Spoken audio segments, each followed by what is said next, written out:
Introduction. Hello. My name is Solipsistic, Solipsism, and this those is the Leadership Lessons from the Great Books podcast, shorts. There's no co-host on these shorts episodes. We have extended the time on these shorter episodes from 5 to 6 minutes to 15 to 20 minutes for this season. This is so that these shorts can serve as introductory episodes released ahead of our weekly, longer form episodes. But don't worry, I will still let you know my observations, ideas, thoughts, or rants about the literature, philosophy, psychology, and even the theology of leadership, particularly as we prepare for the restoration of leadership and leadership principles during the next historical high in America. Why these episodes? Well, because listening to me talk about leadership for now around 15 to 20 minutes is still better than reading and trying to understand yet another business book. Even that business book that you bought with that famous person's name as the author, but you haven't applied any of the principles from that book to your leadership practices. At least not yet. There are some people who lack self-awareness. They do not have a conception of themselves as actors in the world. They don't have a conception that what they do actually impacts other people in the world. Then there are those people that are operating at a deeper level. They are what we call solipsistic. A definition is necessary here, so hopefully this works from Wikipedia. And I quote, "Solipsism is the philosophical idea that only one's mind is sure to exist. There is no shared reality. As an epistemological position, solipsism holds that knowledge of anything outside one's own mind is unsure.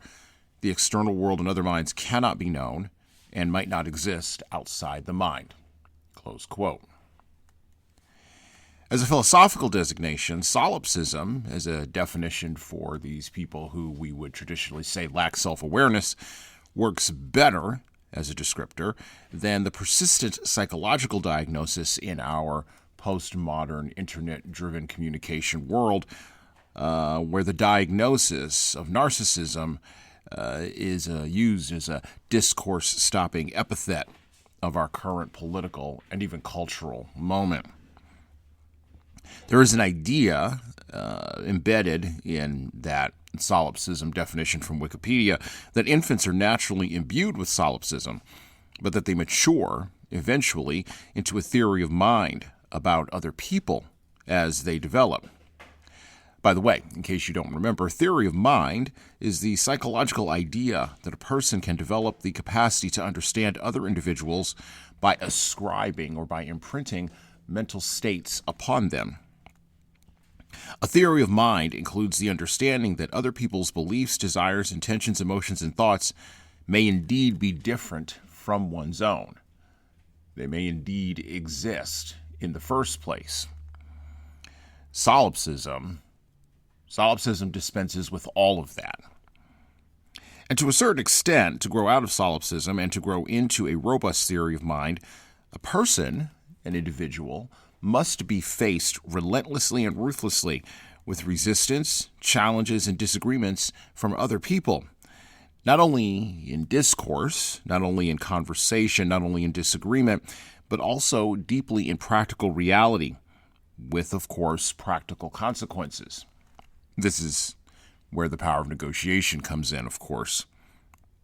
And a failure to develop a theory of mind of other people leads to a decrease in self-awareness and a loss of what we call these days empathy. Speaking of which,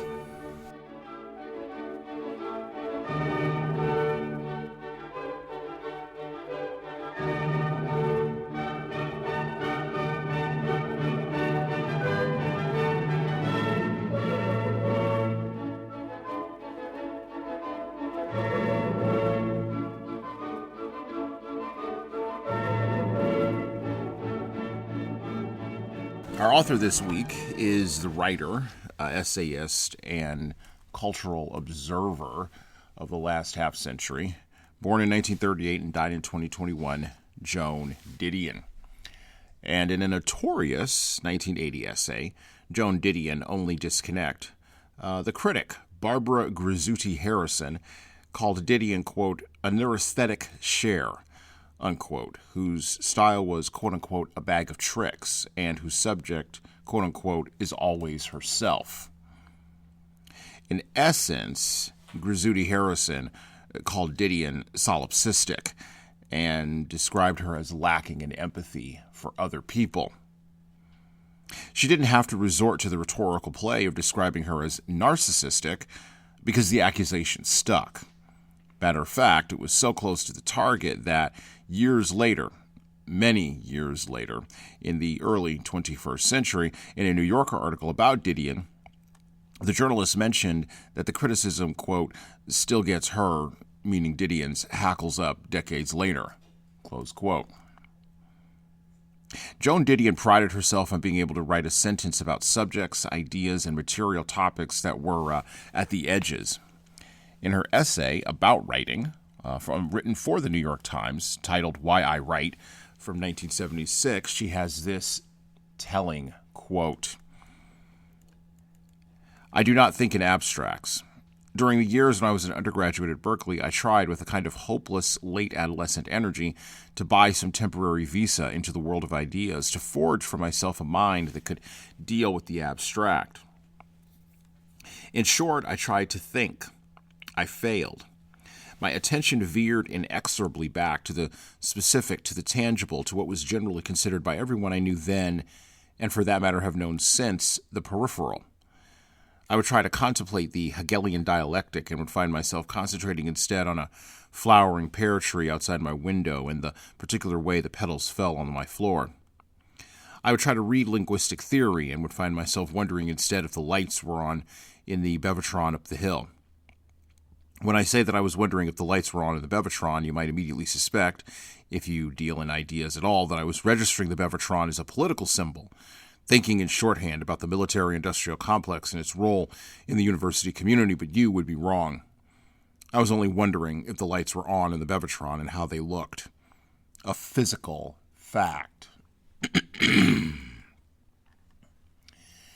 If a person cannot think of abstract ideas or think in abstract ideas, if a writer cannot think in abstract ideas, how can a writer, a journalist, a person be an accurate witness of how other people are behaving when they behave in fundamentally abstract ways? And if a person, a journalist, a writer, cannot be an accurate witness, how can they possibly possess any practical, tactical, and useful empathy?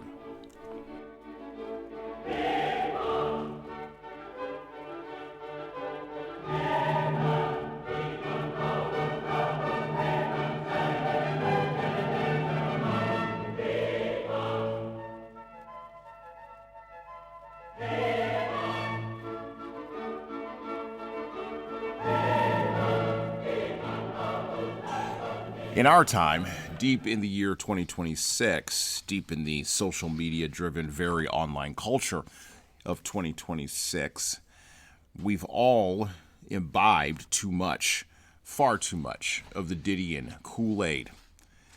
And it's easy to lay the blame at her feet, but it's not just her, it's a lot of people.